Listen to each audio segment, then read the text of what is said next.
Boa tarde para você que acompanha Notícias Agrícolas nessa terça-feira, dia 18 de outubro de 2022. Eu sou Virginia Alves e nosso destaque agora é para o mercado de café. Olha só, arábica lá em Nova York praticamente em queda livre, aí já tem alguns dias, baixas bastante significativas e a gente precisa entender o que está acontecendo porque afinal de contas, até então a gente estava falando em um mercado com fundamento sólido e altistas para o mercado de café. Mas fato é que aconteceram muitas coisas nessa última semana. Nós tivemos bastante dados aí que mexeram bastante com as cotações e a gente precisa tentar entender para que rumo que esse mercado deve seguir. E quando a gente fala em mercado de café, a gente está falando no mercado cada vez mais volátil, que precisa ser avaliado no dia a dia. Mas para conversar com a gente hoje sobre essas baixas, o que aconteceu e o cenário dessa terça-feira, eu convido aqui então Fernando Maximiliano, nosso amigo da StoneX Brasil. Fernando, seja bem-vindo. Muito obrigado, Virginia. Agradeço pelo convite. Fernando, vamos lá então, né? Fazia tempo que a gente não falava de baixa tão significativa para o mercado de café. Tinha até certa volatilidade, mas o café estava recuperando muito rápido essas perdas. O que está acontecendo que desde semana passada parece que o arábica lá em Nova York está em queda livre, meu amigo? Olha só, realmente, Virginia, se a gente pegar o balanço semanal, né, fechamento do dia 7 com o dia 14, né, sexta contra sexta, foi quase 10%, né, Virginia? 9,8% para o futuro em Nova York de Arábica. Mais é 2.140 pontos, é uma queda muito grande. E assim, Virginia, a gente primeiro tem que entender quais eram os fatores que estavam dando suporte, quais eram os pilares desse mercado, para a gente entender o que aconteceu. Então, a gente, a princípio, tem um cenário, né, que era um fator, a questão do clima no Brasil, a gente está no segundo semestre, período de florada, sob ainda o impacto, o efeito do Laninha, estamos ainda sob o efeito do Laninha, né, que deve persistir até o final do ano, de acordo com a agência americana, e essa preocupação com a produção brasileira era um grande, né, com esse estágio de desenvolvimento, era um grande pilar que dava um ar altista para Nova York. Outro fator é a questão da produção brasileira nesse ano, essa safra que a gente colheu. Vários players, né, estavam já indicando que essa produção seria bem menor do que era o esperado, né? Essa situação ainda não se resolveu, não se tem aí, obviamente, certeza, mas houve aí uma mudança um pouco nessa dinâmica e, claro, a questão dos fatores macroeconômicos, eu já vou falar deles. Mas desses dois grandes pilares, Virginia, destaque aí com relação à preocupação com a produção brasileira, os dados do Secafé mostrando o aumento nas exportações arrefeceram essa preocupação. Né? Então a gente viu aí exportações em setembro avançando mais de 7%, com destaque de aumento de 18% para a Arábica, e uma redução bastante interessante para o Robusta, né? Mais de 60%, mas que não está ligado a oferta da variedade, mas sim ligado a uma questão de diferenciais. A gente pode até comentar sobre isso depois. E um outro ponto, outro pilar que foi aí desmontado, né, nesse momento, e claro, isso não quer dizer que saiu do radar, tá, Virginia? A gente ainda está sob efeito de laninha e tudo mais, mas a questão do clima, né? Então, a chuva veio, principalmente para o sul de Minas, a Mogiana, Cerrado recebeu volumes importantes de chuva, houve abertura da florada principal. Claro que a gente está muito longe ainda da próxima safra, há ainda relatos de pessoas de que as condições das lavouras não estão tão boas assim, ainda não dá para saber, né? Inclusive nós da Stonex vamos conduzir um estudo mais à frente, né, a campo, para poder tentar monitorar, entender essa situação, mas, querendo ou não, o fato de ter havido abertura, o fato de ter chegado a chuva nessas regiões, arrefeceu aí as preocupações. E aí, para juntar nesse cenário todo, né, Virginia, na semana passada a gente teve os dados de inflação dos Estados Unidos, que vieram acima da expectativa do mercado, o que gerou aí um grande sentimento de aversão ao risco, também contribuiu para a alta do dólar, que por si só já também é baixista para Nova York, então a gente viu esse conjunto de fatores atuando ao mesmo tempo. E, Fernando, a gente rompeu um nível aí importante do mercado, né? Nova York agora sendo negociada aí abaixo de US$ 2. Diante de tudo isso, a gente ainda está muito longe da próxima safra de 2023. Você já disse que o Laninha continua no radar desse mercado. A gente pode entender que a volatilidade, então, vai continuar o mercado de café, Fernando, tem como tentar entender qual vai ser o direcionamento dos preços? Eu digo tentar porque a gente está vivendo uma verdadeira montanha-russa ainda para o mercado de café, né, Fernando? Está cada vez mais complexo de analisar esses números, enfim, o que você acha? Olha, sem sombra de dúvida, né, Virginia? O mercado de café ele é bastante volátil, um dos mercados mais voláteis. E, assim, existem vários fatores que compõem toda essa dinâmica, que são fatores com alto grau de imprevisibilidade, são bastante imprevisíveis, né? Essa é a melhor descrição. Então, o clima é um deles, mas tantos outros, né? Então, a gente ainda tem, né, Virginia? Vamos analisar todo esse contexto. A gente tem ainda uma preocupação com relação da inflação, não só pelo ponto de vista macroeconômico, mas também a inflação no café. Os dados da Eurostat, né, de agosto, por exemplo, mostram que o café lá nas gôndolas na Europa esteve, se não me falha a memória, 17% mais caro em agosto se comparado com agosto do ano passado. Então houve um forte aumento dos preços e lá no exterior ainda existe a expectativa que essa inflação pode permanecer por mais tempo, né? E isso tudo traz uma dúvida com relação ao consumo. Então a gente vai ter que monitorar esse fator que ainda não está resolvido. Inclusive a própria OEC, né, a Organização Internacional do Café, indicou recentemente que está havendo uma mudança de padrão de consumo. Eles indicaram aí que as pessoas estão deixando de consumir café fora de casa, nas cafeterias, para consumir café em casa, exatamente por conta do custo, né? Então, esse é um ponto que fica aí de alerta. Além disso, a gente tem que monitorar, claro, além disso e dos fatores macroeconômicos, outro ponto que pesa, Virginia, é essa dinâmica da produção brasileira, né? Para a próxima safra. Como eu disse, a gente ainda está longe, houve a florada, mas algumas regiões, né, essa chegada das chuvas arrefeceu, mas algumas regiões ainda seguem com volumes abaixo da média, principalmente Espírito Santo, sul da Bahia, isso tem que ser monitorado. Ainda estamos sob efeito do Laninha, o próprio NOAA, na última atualização, indicou aí que essa Laninha deve mesmo permanecer até aí o início do próximo ano, e claro, qualquer período de estiagem daqui para frente, em janeiro, por exemplo, que é um período, por exemplo, de enchimento dos frutos, né? Mas, claro, daqui para frente até o final do ano, qualquer período de estiagem é bastante crítico. E aí, obviamente, o mercado está tentando, né, Virginia, antecipar o que seria o potencial da safra 23-24. E, Fernando, me parece que o mercado assustou ou reagiu muito forte também aos embarques do mês de setembro do Brasil. Eu acho que ninguém estava esperando um volume de 3,4 milhões de sacas, pelo menos com todo mundo que eu conversei, todo mundo ficou surpreso. É isso mesmo? Essa queda ainda continua refletindo nesse embarque do Secafé, esses números do Secafé mostrando que, querendo ou não, tem café para ser exportado? Exatamente isso, Virginia. Isso vai de encontro com um dos pontos que estava dando suporte, né?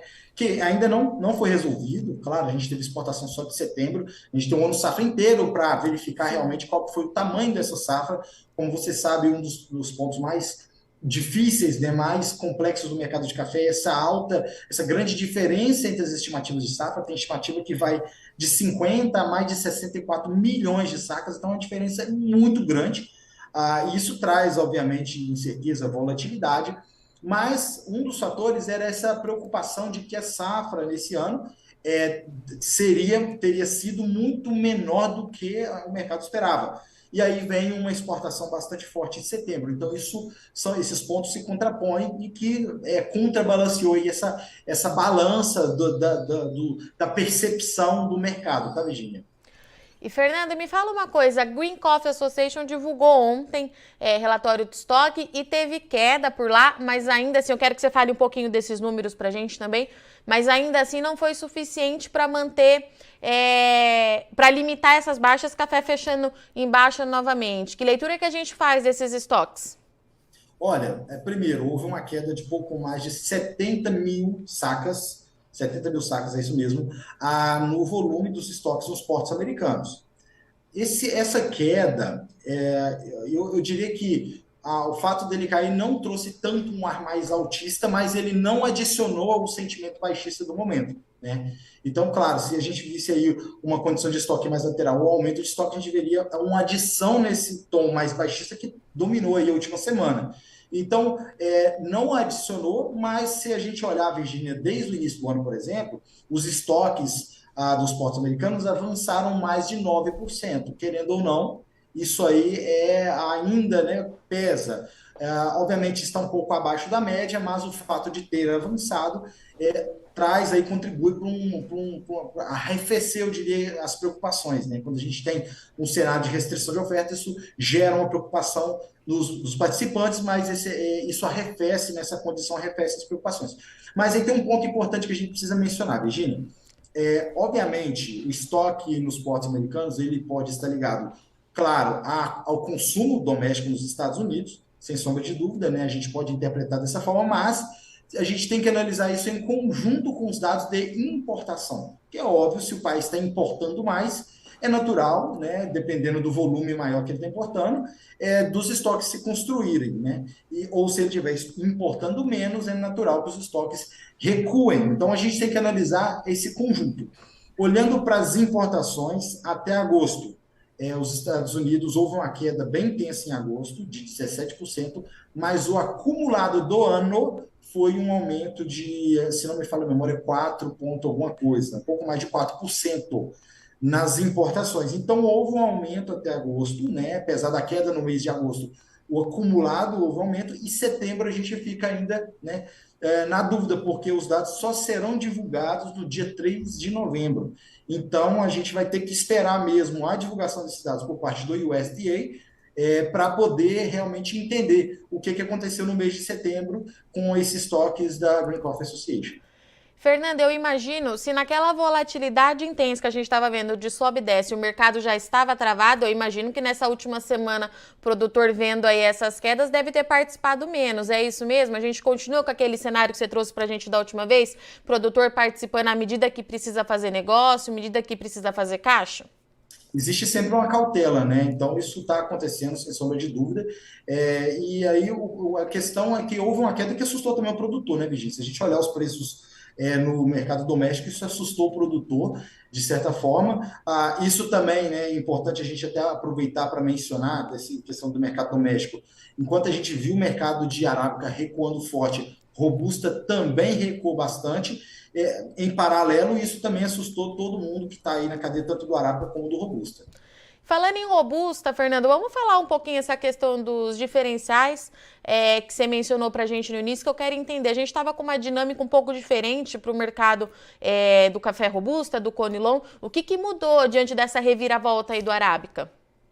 Olha só, Virginia, primeiro a gente tem que entender o que aconteceu com o Robusta, né? O Robusta, ele descolou da Bolsa de Londres, que é a bolsa que opera o tipo, né, a validade, o tipo Robusta, a espécie do Robusta, né? Então, por que houve esse descolamento dos preços? A gente viu no Brasil um aumento muito forte do preço de arábica, o que forçou a indústria a migrar um pouco da sua mistura, do seu blend para o Robusta, por conta de custo de produção, custo operacional. Então, isso gerou aí uma demanda forte por parte da indústria, que manteve esses preços. Então, nesse momento de recuo do arábica, o robusta segue essa dinâmica e ele não segue tanto as movimentações de Londres, tá? Então, nesse período, ele esteve bastante relacionado às movimentações do arábica.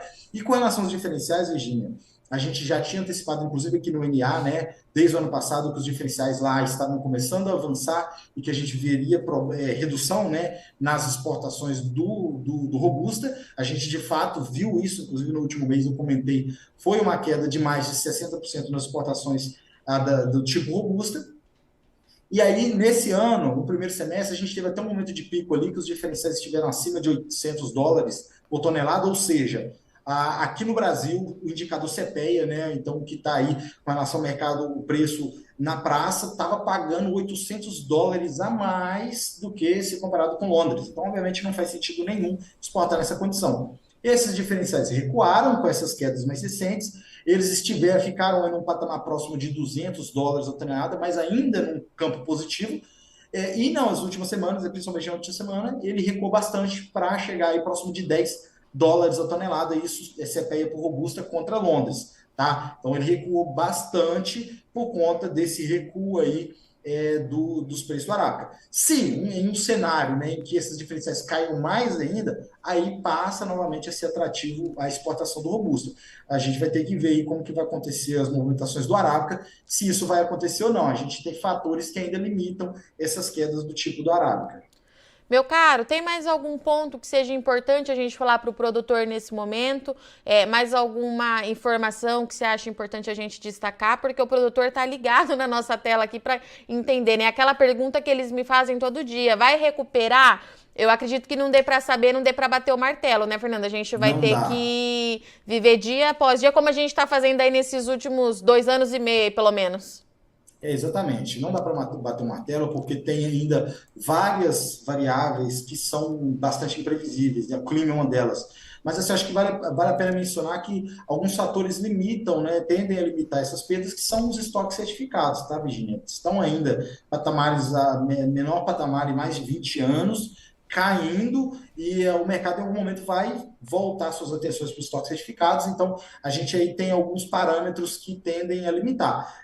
Também tem a questão do clima no Brasil, então isso ainda não está 100% definido, a gente vai ter que esperar como que vai ser o desenrolar dessa safra e tudo mais. Então existe ainda um grande número de variáveis que geram incertezas e com certeza vai trazer volatilidade para os preços de café.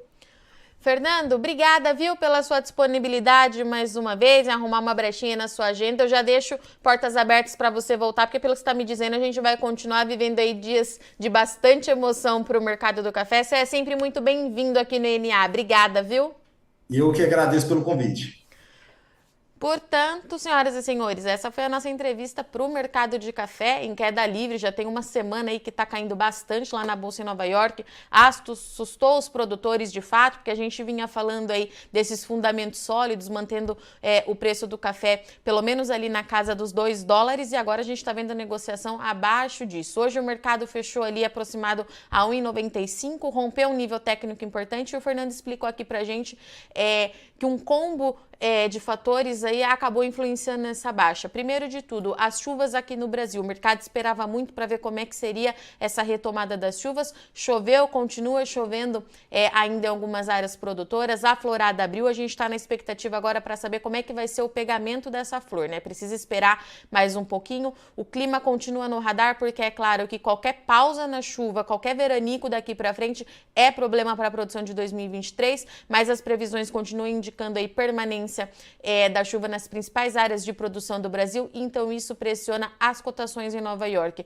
Inflação nos Estados Unidos acima do que estava esperado pelo mercado. Estados Unidos divulgou na semana passada 8,12 nos últimos 12 meses, isso significa preocupação com o consumo da bebida. Como é que será que vai ficar esse consumo por lá? Os dados da Organização Internacional do Café já mostraram que o americano pode trocar a forma de tomar café, consome mais dentro de casa e menos fora do lar. Mas como é que fica? Os dados históricos mostram que o café resiliente, mesmo em período de crise, não tem baixa no consumo, mas tudo isso também ajuda a pressionar as cotações. A gente tem ainda a preocupação com o consumo na Europa, diante de toda a crise que a gente tem por lá também, crise econômica, então uma grande aversão ao risco pressiona bastante o mercado de café nesses últimos dias e deve continuar aí apresentando bastante volatilidade, de acordo com o Fernando. Nós tivemos baixa nos estoques de café verde dos Estados Unidos, o que limitou uma queda mais expressiva nessa terça-feira, mas não foi um adicional aí para sustentar o preço, para a gente ter uma recuperação. O produtor continua participando desse mercado com muita cautela, à medida que precisa fazer caixa, cenário que a gente vem observando já tem um bom tempo no mercado de café, principalmente quando as irregularidades climáticas passaram a atingir as principais áreas de produção do Brasil. Vale lembrar que a Colômbia também passa por problemas na produção estagnada nesse ano, deve ter aí no máximo 12 milhões de sacas. Esses são os fatores altistas que podem voltar a dar suporte aí, o estoque certificado continua caindo, então o Maximiliano trouxe aqui pra gente, volatilidade vai continuar e esse mercado de café promete ainda muita emoção, pelo menos a gente entender o cenário para a produção de 2023 aqui no Brasil. Afinal de contas, a gente vai ter uma recuperação nessa oferta ou não? Tudo vai depender do clima, é claro, e esse por si só já é um fator que deixa o nosso mercado com bastante volatilidade. Bom, eu agradeço muito sua audiência e companhia, eu sou Virginia Alves, mas o Notícias Agrícolas continua, não sai daí, já já a gente volta. Participe das nossas mídias sociais, no Facebook, Notícias Agrícolas, no Instagram, @Notícias Agrícolas e em nosso Twitter, @Noteagri. E para assistir todos os vídeos, se inscreva no YouTube, na Twitch, no Notícias Agrícolas Oficial.